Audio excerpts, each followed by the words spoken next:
I'm Devlin Steele, Director of Education at Augusta Precious Metals. Once again, it has been a busy week in the economy. Let's take a brief look at some of the events that went on. Before we begin, remember to like this video and subscribe for more economic updates.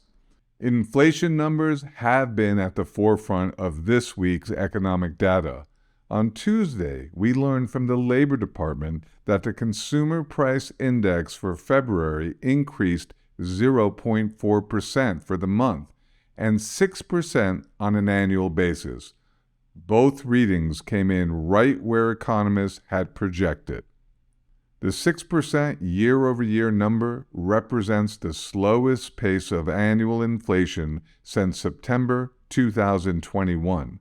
Price pressures remain stubborn, however, as illustrated by the numbers for core inflation. Core CPI rose a half point in February, the biggest jump in 5 months, and shelter costs jumped 0.8%, which is the fastest pace since the 1980s. More encouraging news on the inflation front came Wednesday with the release of February's Producer Price Index.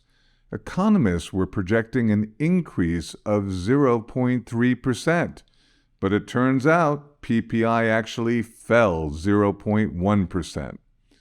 On an annual basis, wholesale prices rose 4.6%, but that's down significantly from the revised 5.7% pace that was notched in January.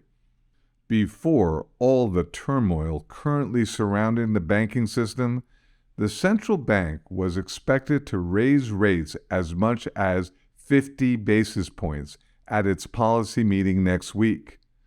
Now, however, all bets are off as to how the Fed will proceed, as concerns grow over whether financial institutions can tolerate higher rates. Finally, could all the talk of a no-landing scenario for the economy be at an end?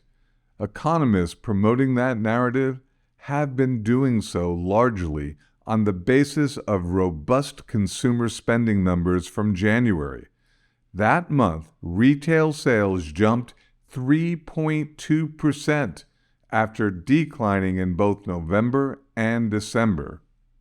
After that big surge in January, it seems consumers are once again curtailing their spending.